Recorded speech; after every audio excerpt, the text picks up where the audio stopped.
I bought the tickets to Cancun, but they left me at JFK Airport like a piece of forgotten luggage. And there I was, with my pink suitcase and its broken wheel, watching the last passenger board the plane I had paid for with my life savings. Today, I'm going to tell you something I never thought I'd share. And if you, for just a second, feel like this sounds familiar, I just ask that you leave a like and subscribe. It will help me to keep unburdening myself. It was Tuesday morning at John F. Kennedy International Airport. The fluorescent lights hummed over my head like angry hornets, and the polished floor reflected the hurried faces of travelers who actually had somewhere to go. I was wearing my navy blue dress, the same one I wore to my son's wedding 5 years ago, and my comfortable nurse's shoes, even though I hadn't worked since I turned 65. My name is Carol Miller. I'm 71 years old, and until 3 hours ago, I believed my family loved me. I had been planning this trip for weeks. Cancun, sun, beach, piña coladas, and above all, family time. I had saved every dollar for 2 years, tucking away $10 and $20 bills in a cookie tin I hid behind the canned goods. I gave up my Sunday strolls in Central Park to avoid spending money on the subway. I stopped buying my daily latte at Joe's coffee shop to save those $4 a day. "It's going to be perfect, Mom," my son Alex had told me over the phone. "The kids are so excited. Jess already bought the sunscreen." His voice sounded tired, as always. Jessica, my daughter-in-law, a 40-year-old woman who worked in marketing and always looked at me as if I were a piece of old furniture cluttering up her modern house. The night before, I had packed my suitcase 3 times. First, I packed too much, even my wool coat just in case. Then too little. And finally, I found the perfect balance. 2 beach dresses I bought at a street fair, my black swimsuit that hid everything I no longer wanted to show, and the new sandals I treated myself to for my birthday. I also brought the old camera that belonged to my husband Arthur, who died 8 years ago. His fingers had touched those buttons thousands of times, photographing birthdays, first communions, vacations at the Jersey Shore when the kids were little and still called me Grandma instead of just Carol. We agreed to meet at 6 in the morning at Terminal 4. I arrived half an hour early, of course. I sat on those hard plastic seats, my suitcase between my legs and my purse clutched to my chest. It smelled of fresh coffee and that mix of perfume and haste that defines airports. Alex showed up first, dragging 2 enormous suitcases and scowling. At 43, my son had lost the sparkle in his eyes he'd had as a boy when he told me his dreams of being an astronaut. Now he worked at a bank, wore gray suits every day, and always seemed angry at the world. "Hi, Mom," he said, giving me a quick kiss on the cheek. His breath smelled of cigarettes and bitter coffee. "Did you check in already?" "No, honey. I was waiting for you." "Where are Jess and the kids?" "They're coming. Jess is parking the car."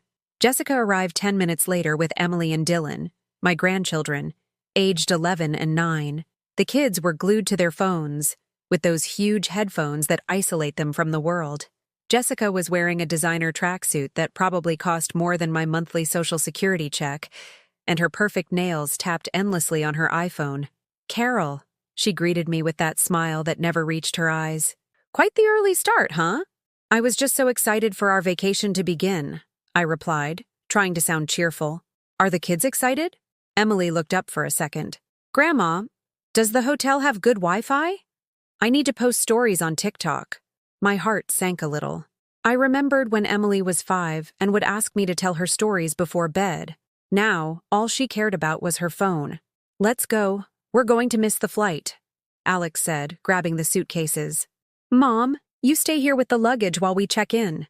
"But honey, I have to check in too." "We'll take care of it. Don't move." And the 4 of them walked off towards the check-in counters, leaving me alone with the bags. From my seat, I could see them waiting in line, talking amongst themselves, laughing at something I couldn't hear. Jessica took a selfie with the kids and immediately posted it to Instagram. The caption read, "Off to paradise. Your family time, vacation." I felt strange, seeing I wasn't in the picture. After 20 minutes, they came back. Alex had the boarding passes in his hand. "All set, Mom. Let's head to the gate." We walked in silence through the airport corridors. I tried to keep up, but they walked faster. My comfy shoes squeaked against the polished floor, and my wheeled suitcase made an annoying rattling noise that seemed to bother them. "I'm just going to the restroom for a minute," I told them when we got near gate B43. "Hurry up, Mom. We don't want to miss the flight," Jessica replied without looking up from her phone. In the restroom, I looked at myself in the mirror. My gray hair was pulled back in a low bun, the wrinkles more pronounced since I was widowed, and that expression of an older woman who is always trying to please. I touched up my pale pink lipstick, the only luxury I allowed myself, and adjusted the faux pearl necklace that had belonged to my mother. "It's all going to be fine, Carol," I told myself.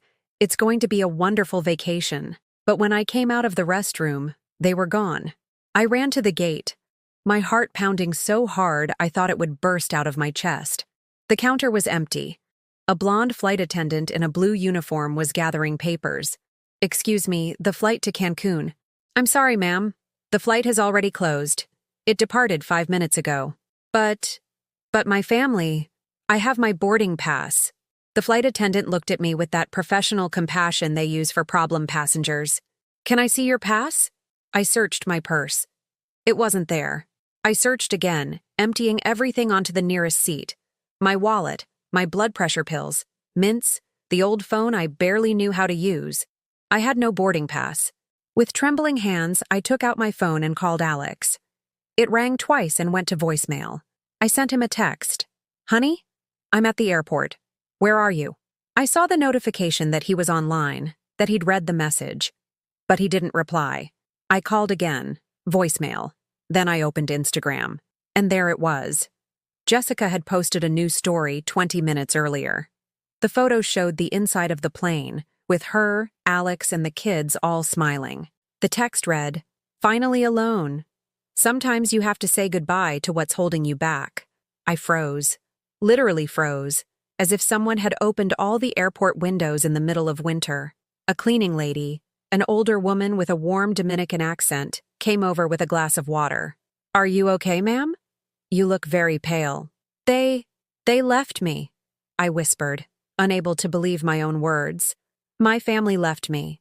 And in that moment, sitting on that hard plastic chair in JFK Airport, with the sound of planes taking off in the background, and the bitter taste of betrayal in my mouth, I understood that you can live for 70 years and still discover you don't know the people you love the most, or that they never loved you at all. During the celebration, I sat at a corner of the table between Jessica's aunt, a woman who talked nonstop about her trips to the Caribbean, and the kids' other grandfather, a man who fell asleep after the main course. No one spoke a word to me for 3 hours. Jessica was constantly posting photos to Facebook. Such a special day. "My princess looks gorgeous." I appeared in the background of a single photo, out of focus like a ghost. But the worst came later, when Dylan turned 10 and wanted a PlayStation 5. "Carol," Alex called me on a Tuesday night. His voice was sweet. That artificial sweetness he used when he wanted something. "You know how Dylan always talks about you? He adores you, Mom." "Of course, honey. He's a wonderful boy." "Well, his birthday is coming up and he's obsessed with this video game console. It's $500, but you know how kids are these days." $500. Half my Social Security check. But he was my grandson. And grandparents are meant to spoil their grandkids, right? That's what normal people do. "All right, honey. But I'll have to pay for it in installments. You're the best mom in the world." It took me 4 months to pay off that console. 4 months of eating pasta with tomato sauce, foregoing the heat in January, wearing the same mended coat from the previous winter. But it was worth it, because Dylan was going to be so happy. On his birthday, I arrived at Alex's house with the huge box under my arm. I had wrapped it in Star Wars gift wrap I'd bought especially because I knew he liked it. Dylan opened the gift and screamed with excitement. For 2 minutes, I was the coolest grandma in the world. He hugged me, kissed me, told me I was the best. But then, when it was time for pictures, Jessica stood next to Dylan with the console. "Come on, sweetie. Stand here with the PlayStation for the Instagram photo." In the photo she posted, Dylan appeared, smiling with his new gift. The caption read, "Parents of the Year, our prince with his birthday present. Happy family, loving parents, Happy Dylan. Parents of the Year. They were the parents of the year with the gift that I had paid for. That night, back in my own house, I lay awake thinking, when had I started to become invisible? When had I become the family's official financier without even realizing it? I remembered all the times. The school textbooks I paid for because the mortgage left us with nothing this month, the $150 sneakers because all the kids in his class have them, Emily's high school trip to Paris because it's a once-in-a-lifetime opportunity, Carol. We can't deny her that. And also the times I watched the kids when they were sick because Jessica couldn't miss work during such an important week, while I canceled my own doctor's appointments to be available. The time Emily had chickenpox and I stayed for 5 straight days at their house, sleeping on the sofa, making her soup, giving her medicine every 4 hours, cleaning the window panes she'd smudged with her calamine lotion-covered fingers. "You're a lifesaver, Carol," Jessica had said when she got home from work. "I don't know what we'd do without you. Without me. As if I were a useful appliance. And Christmas. My God, Christmas. Every year it was the same. I bought the kids presents, cooked Christmas Eve dinner for 8 people, offered up my house because it's cozier than ours, and then cleaned up alone while they watched TV on the couch. Last year on Christmas morning, I spent $300 on toys. Emily wanted a new bike, Dylan a tablet, plus smaller gifts so there would be lots of things to unwrap. Just like Arthur used to do when he was alive, and Christmas was truly magical. But when Christmas morning came, Jessica had put all my gifts next to hers under the tree in their living room. The kids opened everything excitedly, but they didn't even read the tags where I had written, "From Grandma Carol with much love." "Look, Mommy, what a cool bike Santa brought me." "Yes, sweetie. Santa loves you very much because you've been such a good girl." Santa. Not Grandma Carol, who had spent her entire holiday bonus. That night, sitting on my brown sofa with a cold cup of tea in my hands, I asked myself the question I had been avoiding for years. What would happen if I disappeared tomorrow? Would they miss me for who I am, or just for what I give them? And for the first time in my life, I was afraid to know the answer. The answer to my question came faster than I expected. 2 weeks after being abandoned at JFK, while I was still processing the humiliation and trying to understand what I'd done wrong, my phone rang at 11 at night. It was Alex. "Mom, are you awake?" His voice sounded strange. Not sweet like when he wanted something, but nervous. Like when he was a little boy and had broken a vase. "Yes, honey. What's wrong? Are the kids okay?" Yeah, everyone's fine. It's just, look, Mom, a problem has come up." A problem. There were always problems when he called me. "Tell me." It turns out that when we were in Cancun, Jessica fell in love with the place. You know how she is. So spiritual. She says the Caribbean has changed her life, that she's found her purpose. I stayed quiet. I didn't know where he was going with this. The thing is, she's decided to open a wellness retreat there. In Tulum. Something very exclusive, for European women looking to reconnect with themselves. Oh, that's nice, honey. I didn't understand why he was telling me this at midnight. Yeah, but she needs an initial investment. $50,000. The number hung in the air like an unexploded bomb. $50,000. I didn't have $50,000 even if I sold everything I owned. Honey, I don't have that kind of money. My Social Security is $1,200 a month. I know, Mom, but we thought, well, Jessica thought we could use the house as collateral. The house? Your house, Mom. We could take out a mortgage on it. The bank already did an appraisal. It's worth $500,000. With that, we could get the $50,000 Jessica needs, and we'd still have plenty of equity left. I sat up in bed. My heart was beating so fast I thought I was going to faint. "Alex, this house is the only thing I have. It's where your father and I lived, where I raised you. Mom, don't be so dramatic. You're not going to lose the house. It's just a guarantee. Jessica's business is going to be a huge success. In 2 years, we'll pay you back the money and everyone's happy. But honey, what if it fails?" "It's not going to fail, Mom. Jessica has been studying the market. She already has interested clients. A very wealthy woman from Miami has already given her a $5,000 deposit. A $5,000 deposit for a $50,000 business. Even I, who didn't understand numbers, could see that didn't make sense. I don't know, Alex. I need to think about it. Think about what, Mom? It's your son asking you, and your daughter-in-law, and your grandchildren. This business will secure Emily and Dylan's future. My grandchildren. He always brought up the kids when he wanted to pressure me. Besides, he continued, after what happened at the airport, I thought you might want to make it up to us in some way. Make it up to you? Why do I have to make it up to you? Mom, you were being a real drag about the trip. Jessica felt overwhelmed. The kids did too. Sometimes you have to understand when you don't fit into the plan. You don't fit in. Those were his exact words. Alex, I paid for that trip. $8,000 of my savings. And we appreciate that, Mom.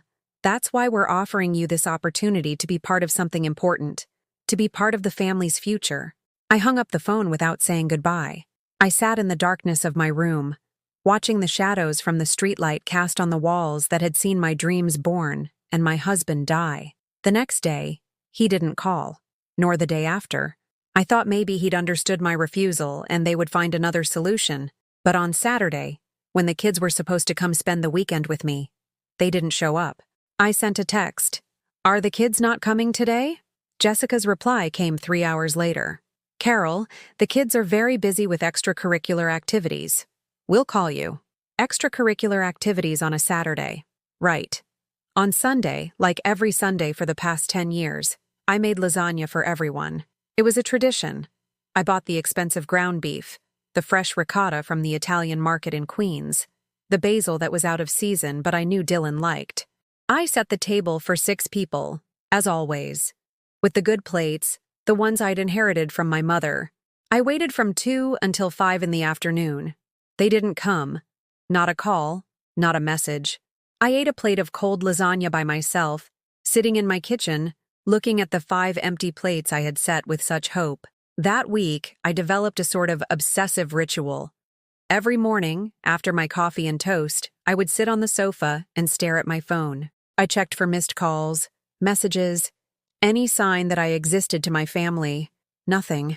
The days stretched on forever. I'd go down to the Key Food on the corner and catch myself shopping for one person. A small loaf of bread, a half-gallon of milk, a single potato, everything in single-serving sizes, as if I were a single woman who had never had a family. The cashiers who had known me for years started looking at me with pity. Just this today, Carol? Asked Maria, the cashier, when I placed a yogurt, a can of tuna, and an orange on the conveyor belt. Yes, it's just, my family is on a trip, I lied. Oh, how nice. Where did they go? To Mexico, a beautiful trip. It wasn't a total lie. They had gone to Mexico. I had been left at the airport. One afternoon, while watching a show on TV to keep my mind off things, the intercom buzzed. My heart leaped. It must be Alex coming to apologize, to explain it had all been a misunderstanding. But it wasn't. It was an Amazon delivery for the apartment upstairs. He'd hit the wrong button. That night, for the first time in my life, I thought about calling a crisis hotline. I'd seen the number in a TV ad. If you feel alone, call. I dialed the numbers twice, but hung up before it rang. What would I say? That my family had erased me from their lives because I wouldn't mortgage my house? The following Sunday, I made lasagna again. I don't know why. Maybe out of habit. Maybe because I needed to hold on to some routine that reminded me of who I was before I became a ghost. This time I only set 2 plates. One for me and one for Arthur. Ever since he died, I always set his plate. It was my way of feeling he was still with me. Arthur, I said to his photo on the wall, I think I've gone crazy. I've been talking to myself for 2 weeks. His smile in the photo seemed sad, as if he too knew what was happening. What would you do? Would you sign that mortgage?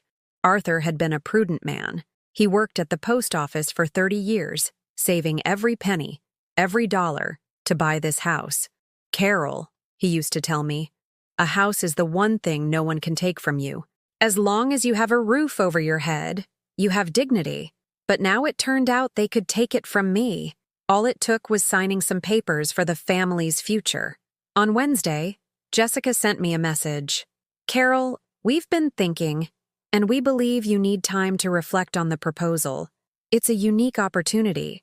Other grandmothers would kill to be able to help their families like this. Other grandmothers. As if I were replaceable.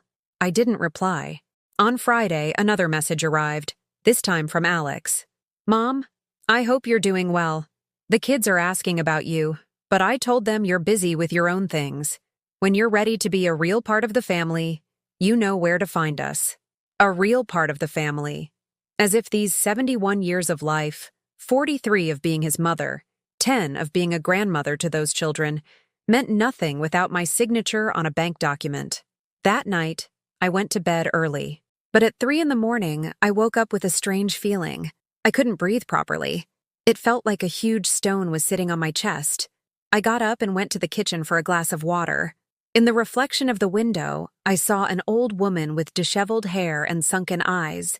It took me a second to realize it was me. When had I become so small? When had I started to shrink, to disappear, to become a shadow of myself? And for the first time since they left me at JFK, I felt something stronger than sadness.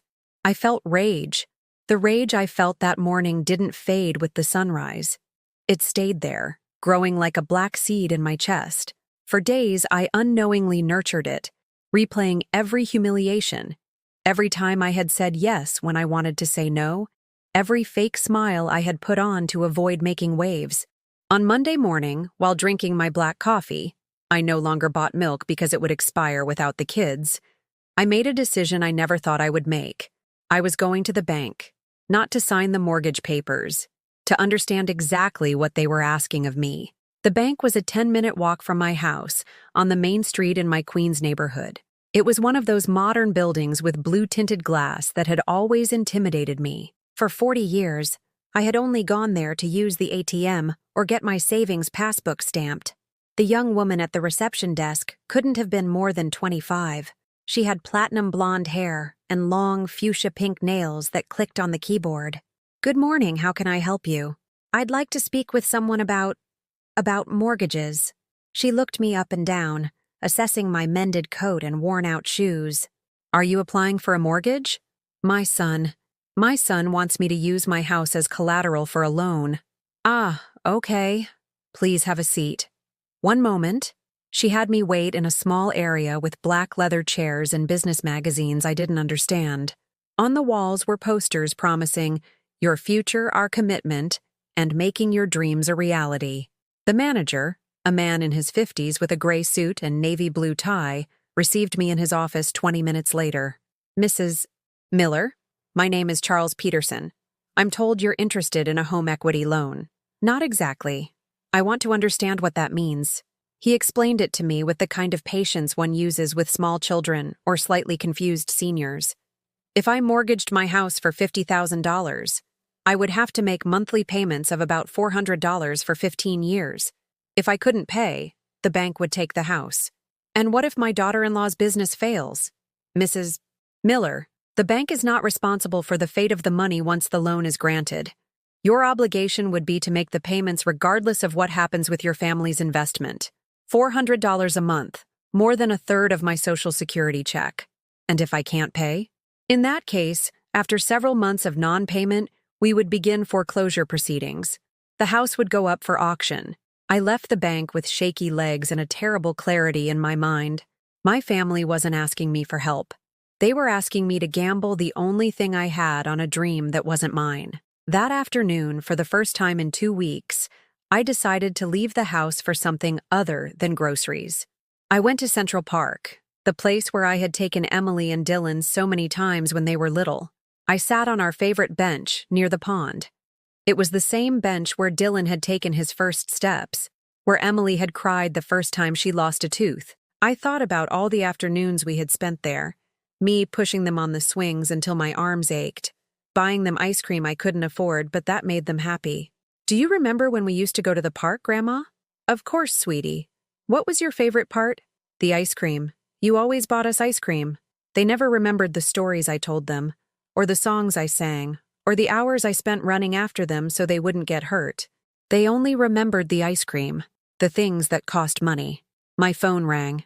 It was a number I didn't recognize. Carol Miller? Yes, this is she. This is Patricia Green from the law firm Green & Associates.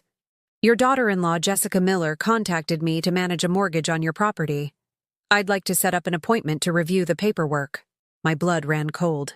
I'm sorry, my daughter-in-law contacted you? Yes, ma'am. She sent us a copy of your driver's license and the property deed for your home. We just need you to sign the documents to proceed. I have not authorized any mortgage. There was a silence on the other end of the line. Excuse me, Mrs. Miller. Perhaps there's been a misunderstanding. Your daughter-in-law told us you had already given your verbal consent and that it was just a matter of formalizing it. No, I have given no consent. I see. In that case, we will cancel the process.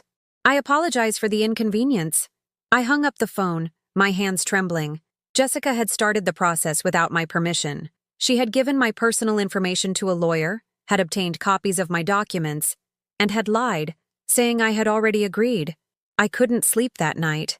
I lay awake, staring at the ceiling, finally understanding that this wasn't about family pressure or emotional manipulation. It was something much worse. The next day, Tuesday, the doorbell rang at 9 in the morning. It was Alex. I hadn't seen him since before the Cancún trip. Hi, Mom. Can I come in?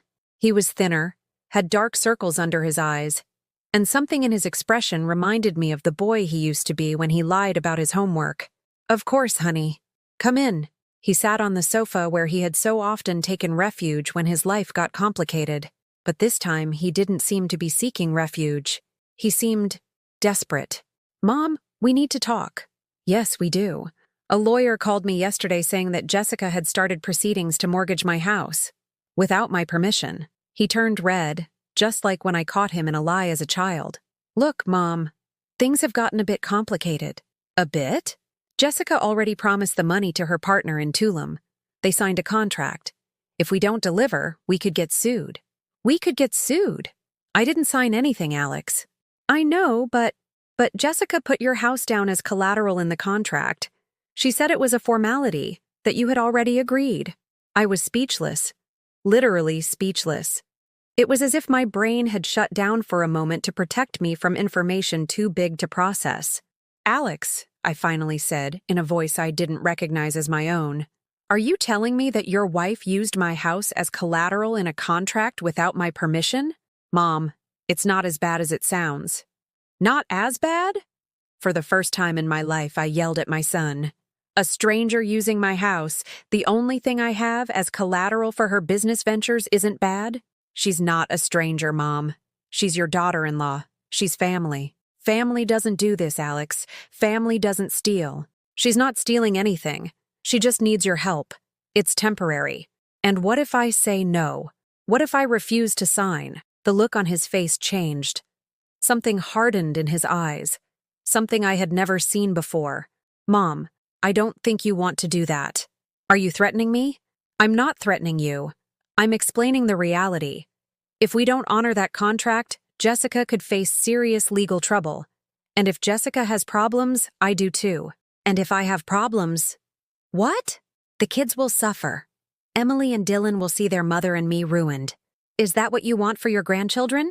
My grandchildren. Always my grandchildren as a weapon. Besides, he continued, if you don't sign, it's going to be very hard to maintain a relationship. Jessica is very disappointed in you. The kids are too.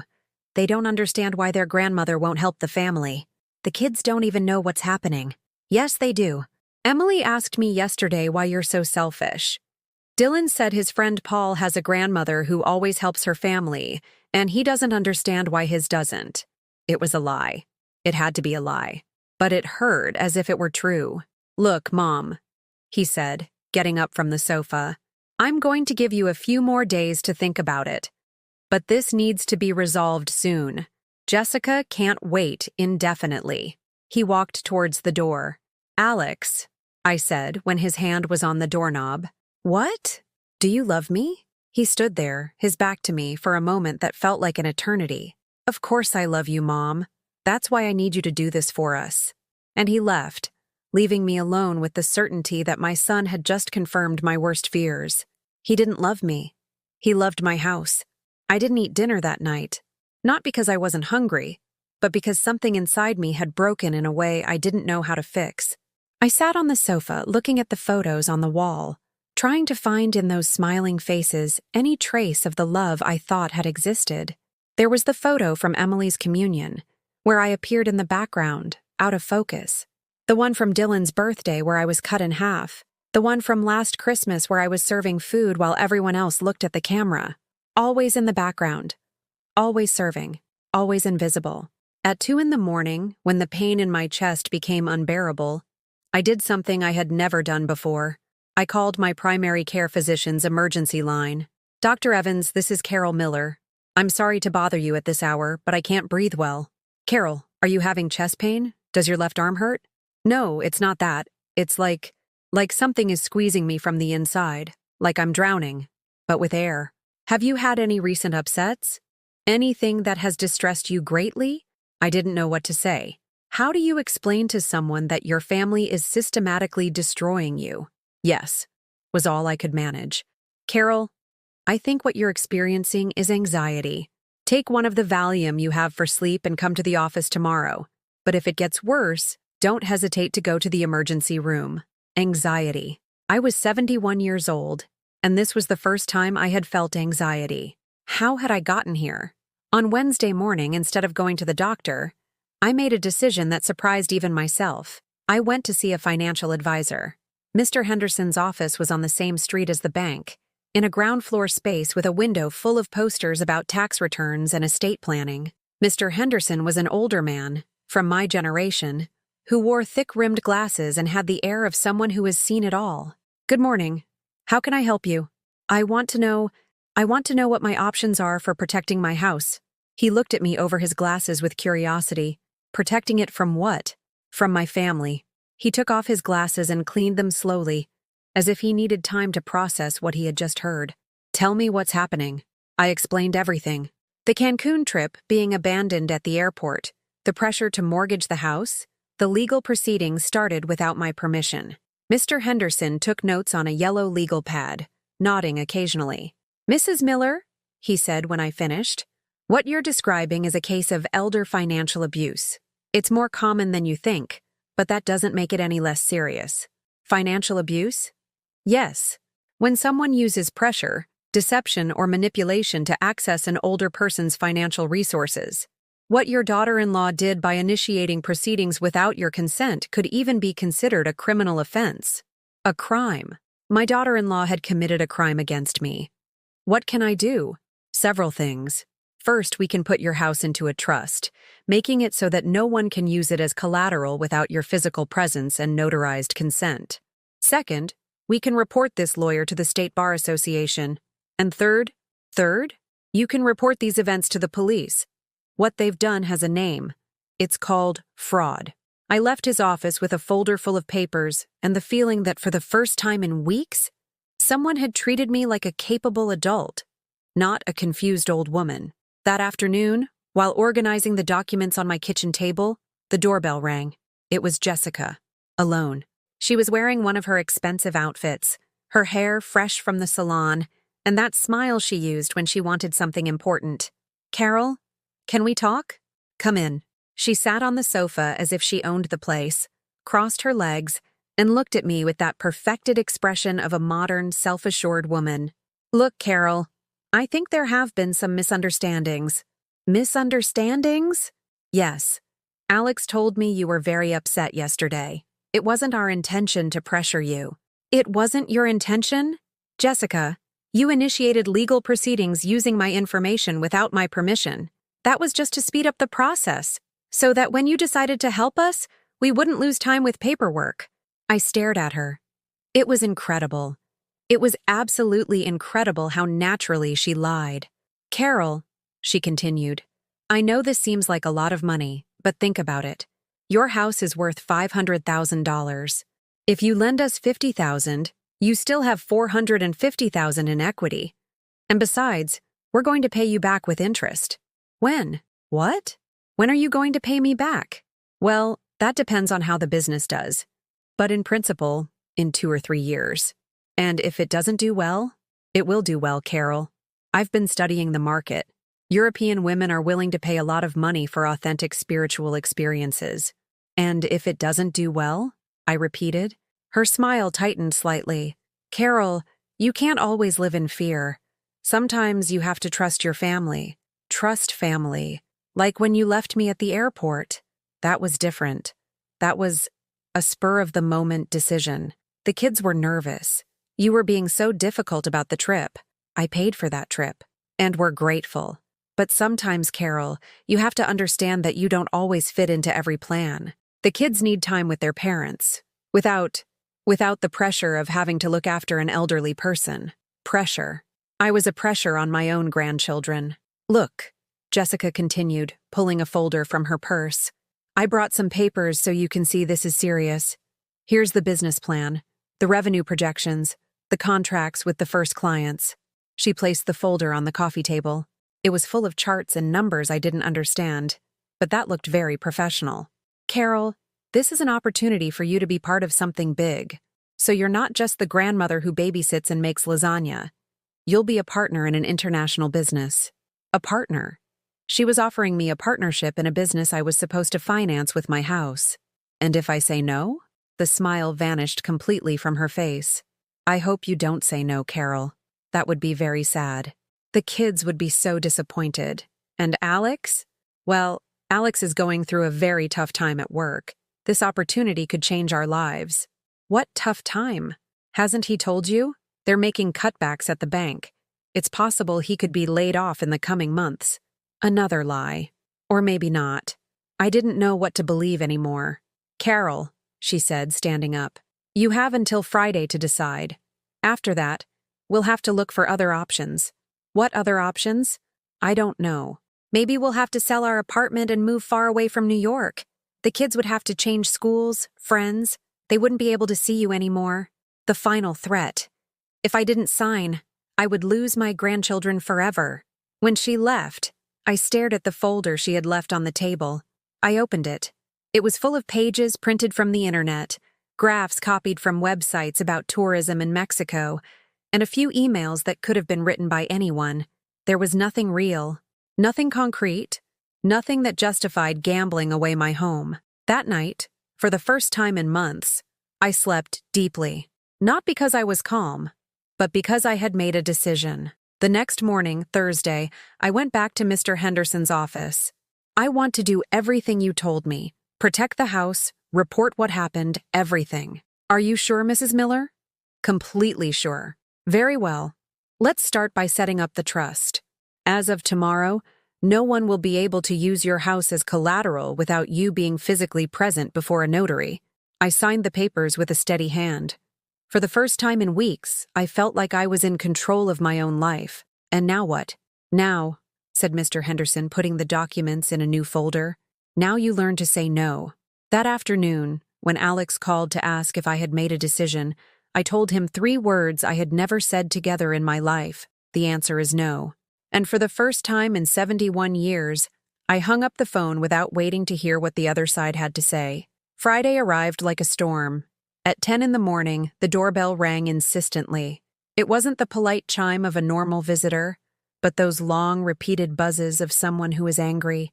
When I opened the door, I found the entire family. Alex, Jessica, Emily, and Dylan. The kids had funereal faces, as if someone had told them I had done something terrible. Mom, we need to talk, Alex said, gently pushing the door to enter without waiting for an invitation. All of us, Jessica added, with a smile that didn't reach her eyes. As a family, they settled in my living room like a tribunal. Alex and Jessica on the sofa, the kids on chairs I brought from the kitchen. I remained standing, not quite sure where to sit in my own home. Sit down, Grandma, Emily said in a little voice that sounded rehearsed. We need to talk to you. Yeah, Grandma, Dylan added. Mom says you're mad at us. Mom. Dylan called Jessica Mom. That was the first detail that hurt that morning, but it wouldn't be the last. I sat in Arthur's armchair, the one that had always been his, and that I hardly used because it still smelled faintly of his cologne. Carol, Jessica began in that sweet voice she used for manipulation. We've been talking to the kids. We've explained the situation to them. What situation? Your refusal to help the family. Alex cleared his throat and took out a small notebook, as if he were about to read a prepared speech. Mom, we've done the math. Over the last 10 years, We've calculated everything we've done for you. Everything you've done for me? Yes. The Sunday visits, for example. Jessica has calculated that we come about 40 times a year. If we value each visit at $50, for the time, the gas, the emotional labor of having to cheer you up when you're sad, that's $2,000 a year. I couldn't believe what I was hearing. They were putting a price on family visits. The birthday gifts, he continued. An average of $100 each year. The phone calls. If we value them at $2 each, because they're long calls where we have to listen to you complain. Alex, stop. No, Mom. You've been counting pennies your whole life for us. Now we're counting them for you. In total, over these 10 years, we've invested more than $30,000 in keeping you happy and accompanied. $30,000. They had put a price on my love. And now, Jessica intervened, when we need help, you turn your back on us. Grandma, Emily said in a pleading voice, we love you very much, but we don't understand why you don't want to help Mom and Dad. Yeah, Dylan added. My friend Paul says his grandma always helps his family. He says that's what good grandmas do. Good grandmas. That phrase stabbed me like a dagger. Do you two think I'm not a good grandma? The children looked at each other, as if they had rehearsed that answer too. Well, Emily said slowly, a good grandma wouldn't let her family have problems if she could prevent it. A good grandma would help, Dylan confirmed. Jessica smiled with satisfaction. She had turned my own grandchildren into weapons against me. Look, Carol, she said, taking out her phone. I want to show you something. She opened Instagram and showed me the profile of someone called Margaret, a woman in her 70s who appeared in photos traveling the world with her children and grandchildren. This is Margaret, a friend's grandmother. See how happy she looks? Do you know why? Because when her son started his company, she mortgaged her house to help him. Now they travel together. They live together. They're a real family. She kept swiping through photos. Grandma Margaret on the beach with her grandkids, at expensive restaurants, in luxury hotels. She understood that you can't take money with you to the grave. That family is what's important. And what if her son's business had failed? But it didn't, Carol. Because when a family truly supports each other, things work out. Alex stood up from the sofa and approached me. Mom, this is the last chance. If you say no today, we can't keep pretending that everything is okay between us. Pretending? Yes, Mom. Pretending it doesn't bother us that you're so selfish. Pretending it doesn't hurt us that you prefer your comfort over our future. The kids won't be able to come on weekends anymore, Jessica added. It would be too confusing for them to be with someone who doesn't care about their well-being. And Christmas, Alex continued. It's going to be very awkward to celebrate at the home of someone who denied us help when we needed it most. They were describing my future. Without grandchildren, without Christmas, without family. A future of absolute loneliness if I didn't sign those papers. What about birthdays? Dylan asked in a small voice. Are we not going to come for Grandma's birthdays either? That's up to Grandma, Jessica replied, staring at me. Emily started to cry. Not a spontaneous cry, but the practiced cry of a child who has learned to use tears as a tool. Grandma, don't you love me anymore? Of course I love you, honey. Then why won't you help my mom? I didn't know how to answer. How do you explain to an 11-year-old girl that her mother is using her to blackmail her grandmother? Emily, Dylan, I said finally, do you know what it means to mortgage a house? They looked at each other, confused.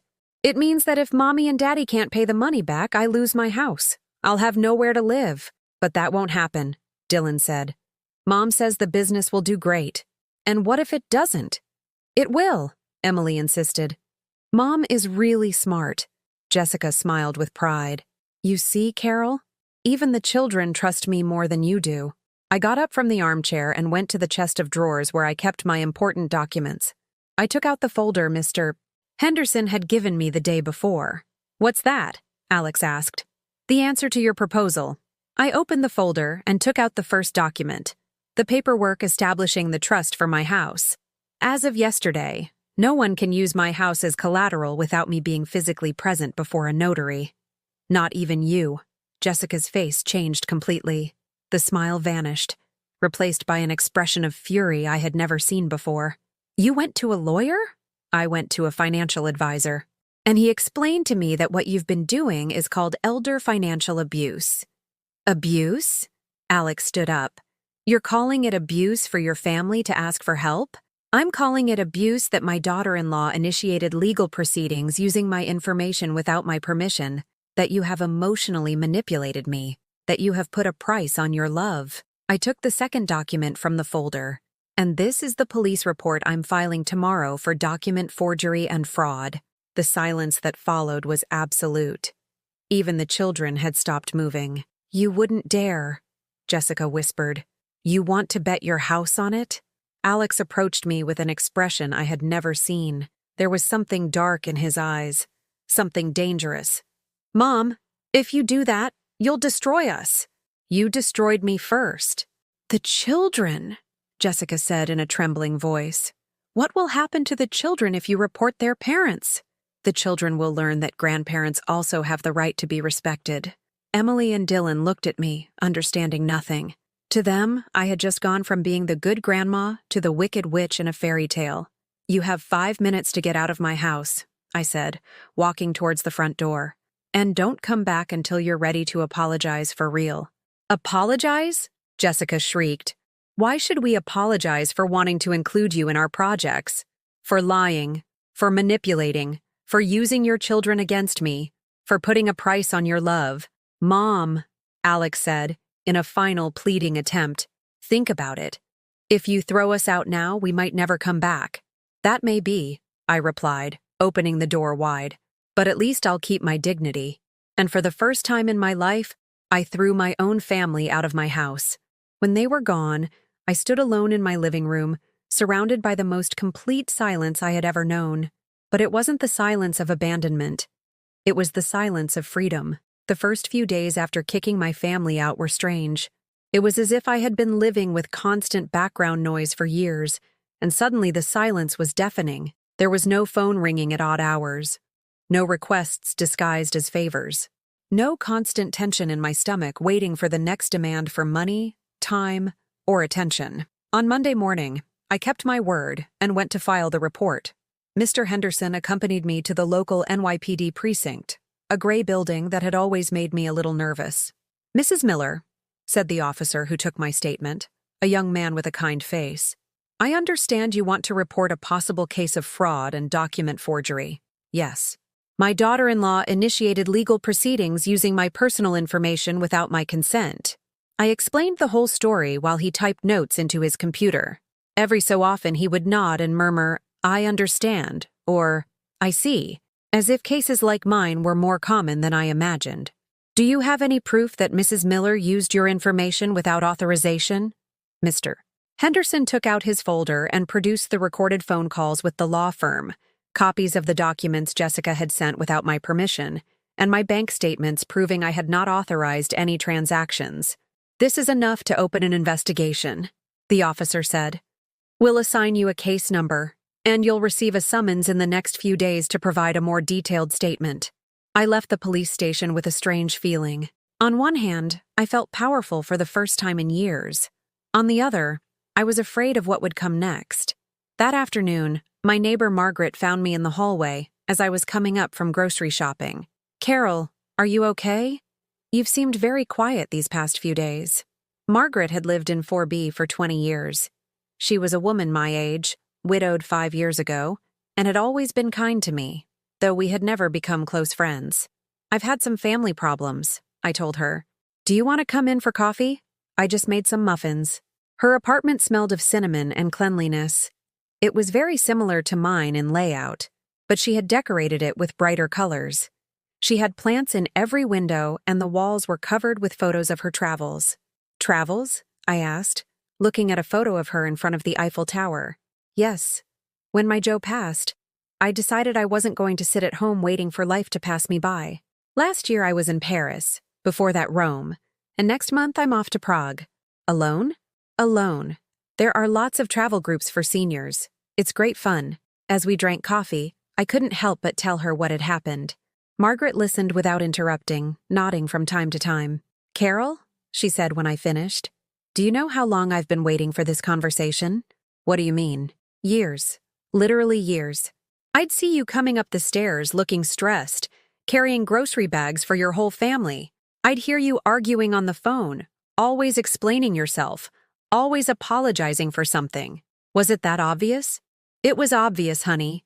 But I also knew that until you saw it for yourself, there was nothing I could do. So what do I do now? Margaret smiled and got up to get something from a drawer. She came back with a travel agency brochure. You're going to do this. It was a brochure for Golden Years Travel, an agency specializing in trips for seniors.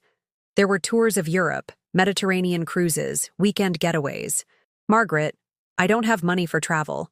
I spent all my savings on your family. I know, but Carol, how much do you spend a month on things for your grandkids? On gifts, meals, little treats? I thought about it.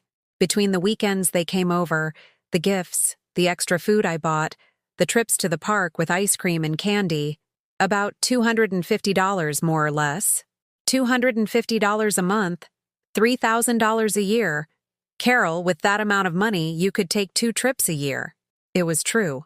All the money I had been spending to buy love, I could be spending on myself. But I'm scared to travel alone. That's why group tours exist. Look, she showed me a photo in the brochure. This is the group I went to Paris with. 12 women between 60 and 75. Some widows, some divorced, some just tired of waiting for their families to have time for them. That night, I stayed up looking at the brochure. There was a 5-day trip to Lisbon that cost $500. All-inclusive. Flight, hotel, breakfast, dinners, and guided tours. $500. What I had spent on Dylan's PlayStation. The next day, Tuesday, I went to the travel agency. It was in the Queen Center Mall, a place I never went to because it seemed too modern and expensive. The young woman who helped me was named Laura and was probably in her 30s. When I explained that I wanted information on trips for seniors, her face lit up. That's wonderful. The Golden Years tours are fantastic. My grandmother has done 3 this year and she loves them. She showed me several brochures. Lisbon, Prague, London, even a cruise through the Greek islands. Which one do you recommend for a first-timer? Lisbon is perfect. It's not too far, the weather is nice, the food is delicious, and the group going next month is really lovely. I already know several of the ladies who have signed up. And how does it work? Do I go alone? Or, oh no, you go as a group. We pick you up at JFK, you all fly together, and you have a tour guide who takes care of everything. All you have to do is enjoy yourself. I left the agency with a confirmed reservation. Lisbon, from November 15th to the 19th. My first trip alone in 71 years. That night, Alex called. It was the first time we had spoken since I kicked them out. Mom, is it true you filed a police report against us? Yes. Mom, have you lost your mind? We're your family. That's precisely why it hurts more. Jessica is a wreck. The kids don't understand anything. Emily has been crying, asking what she did wrong. Emily did nothing wrong. You two did. Mom, we can fix this. Come over for dinner on Sunday. We'll talk and… No, I'm not coming for dinner on Sunday. Not next Sunday. Not any Sunday until you both come and apologize for real. Apologize for what? For using me. For manipulating me. For using your own children against me. For putting a price on your love. Mom, that's an exaggeration. Next Sunday, I'll be in Lisbon. Lisbon? What are you going to do in Lisbon? Live my life. And I hung up. The following days were a whirlwind of preparations. I went to Macy's and bought myself new clothes. Nothing expensive, but nice things. A navy blue dress for dinners, comfortable but elegant shoes, a soft knit cardigan. I also bought a new suitcase. The pink one with the broken wheel that accompanied me on the Cancún disaster was relegated to the storage closet. This one was burgundy, with wheels that worked perfectly and enough space for everything I needed. The Friday before the trip, Margaret invited me over for a farewell dinner. Are you nervous? A little, but I'm also excited. And your family? They haven't called again since I told them about Lisbon. Good. They'll leave you in peace for a few days. That night, as I was packing, I looked at myself in the closet mirror. The woman looking back at me was no longer the same one who had sat alone at JFK Airport 2 months ago. This woman's eyes were brighter. Her back was straighter. She had, for the first time in years, a smile that was all her own. On Sunday morning, at 8, the Golden Years travel bus picked me up right in front of my building. Margaret came down to see me off. "Have a wonderful time, dear. And don't think about them." "I won't." There were 12 women on the bus. Margaret was right. It was easy to make friends. Before we even reached the airport, I knew that Patricia was from the Bronx and had signed up for the trip to celebrate her divorce at 68. That Connie was from Staten Island and was traveling because her children lived in Australia and she'd gotten tired of waiting for them. That Rose was from New Jersey and had decided to spend her late husband's inheritance on seeing the world before it was too late. When the plane took off and I saw New York City shrink through the window, I thought of Arthur. "Arthur," I said silently, "I think I finally understand what you meant when you kept telling me that life was for living." And for the first time since his death, I felt he was proud of me. For the first time in my life, I was proud of myself too.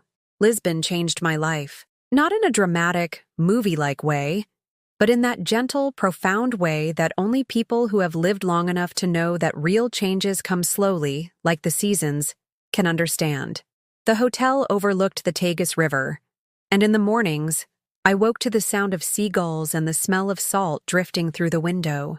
It was November, but the Portuguese sun warmed my face in a way I had forgotten existed.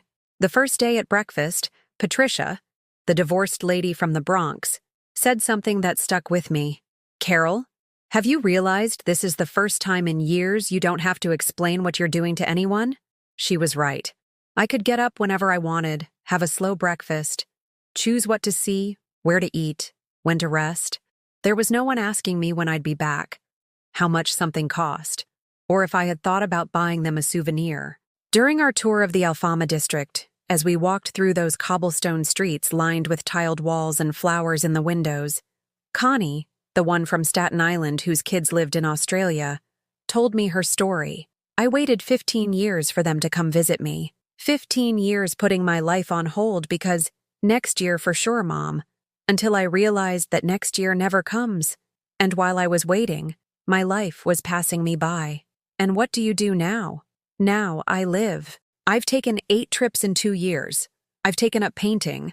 I adopted a cat named Fado. And you know what? My kids call more often now that I'm not always available for them. That night, at dinner in the hotel, Rose, the one from New Jersey, raised her glass of Vinho Verde and said, "A toast to us, to the women who have decided to stop being a side dish in their own lives." All 12 of us toasted, and for the first time in decades, I felt I belonged to a group where I didn't have to pay to be there. On the 4th day, while we were visiting the Geronimos Monastery, I received a text message. It was from an unknown number. "Grandma Carol, it's Emily. I'm using my friend Sarah's phone to text you. Is it true you went on a trip by yourself? Dad says you're mad at us. I don't understand why. Can you explain it to me?" I sat on a bench in the monastery's cloister, surrounded by 500 years of history, and thought about how to reply to my granddaughter. The other ladies continued with the tour, respecting my need for a moment. I wrote back, "Hi, Emily. I'm not mad at you or Dylan. I'm upset with Dad and Mom because they treated me badly. But that has nothing to do with you two. I love you just the same as always. When I get back from my trip, we can talk if you want. Kisses." Her reply was immediate. "How did they treat you badly? I didn't see anything." That was the question I expected and feared the most. How do you explain to an 11-year-old girl that her parents used her as an emotional weapon? How do you tell her that love can't be bought, but that her parents had put a price on theirs?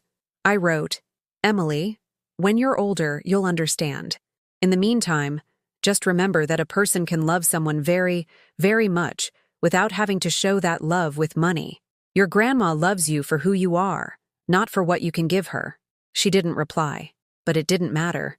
I had planted a seed that would one day sprout. On our last day in Lisbon, we rode the famous Tram 28, the one that winds through the city like a yellow snake. As we climbed the hills, looking out the window at the colorful houses and laundry hanging from balconies, I thought about my apartment in Queens. It no longer felt like a prison. It was my refuge, my space, my home. But now it was just that. My home, not the place where others came to make demands. When we got back to New York, Margaret was waiting for me at the airport. Seeing her there, with her bright eyes and genuine smile, made me realize something. I had a friend. A real friend, who cared about me without expecting anything in return. How was it, adventurer? Incredible. You were right. I'm always right, she said, laughing. So what's next? Are you already planning your next trip? Not yet. First, I want to savor this one. On the way home, she told me what had happened in my absence. Your son came by on Tuesday asking for you.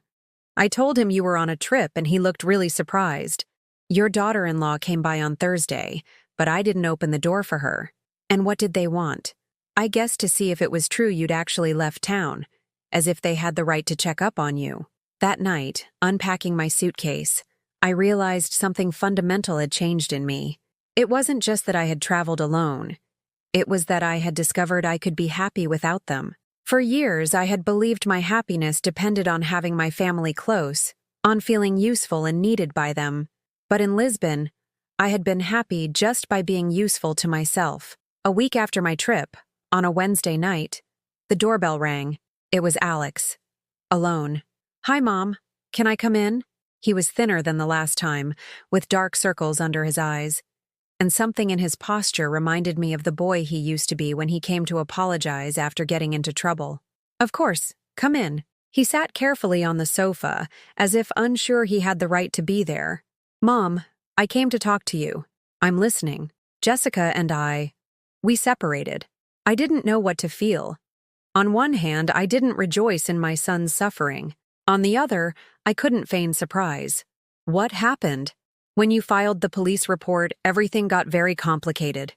The lawyer told us what we'd done was very serious.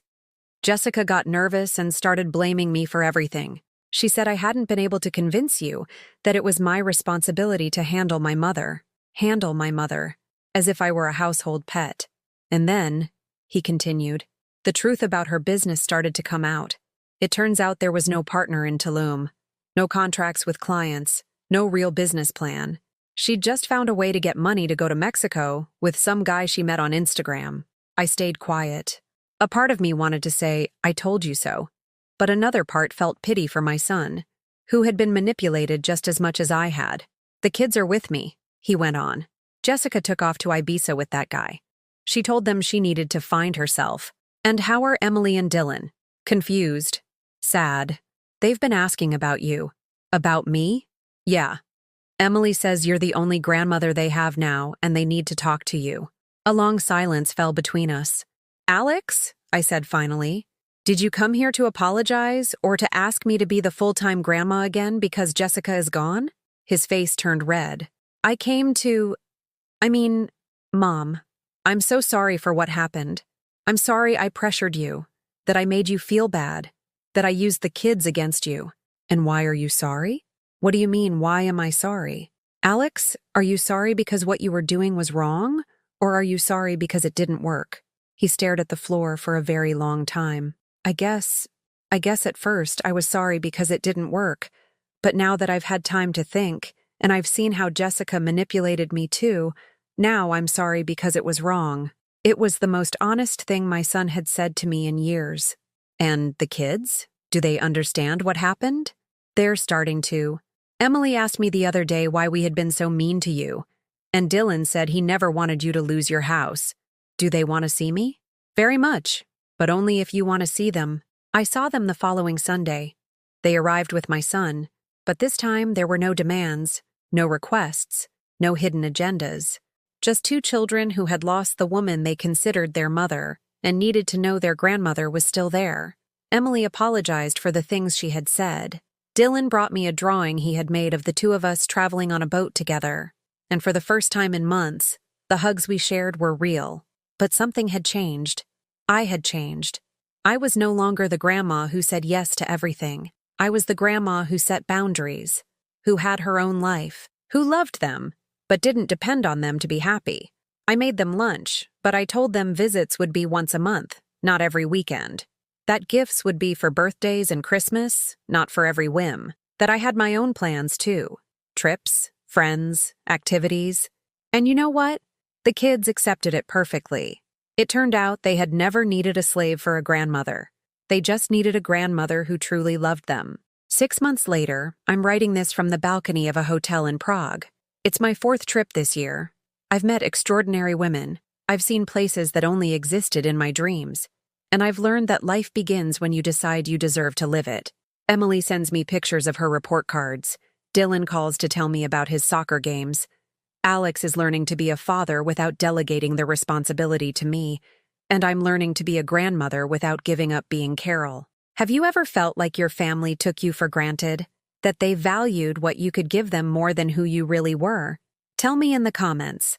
I want to know if this story sounds familiar to you. And if it touched your heart, please give it a like and subscribe to the channel. Maybe this story will reach someone who needs to hear it. Someone who doesn't yet know they deserve to be loved without conditions, without a price tag, without limits. Because in the end, the only thing I bought with my tickets to Cancun was a priceless lesson. No one can love you as much as you can love yourself.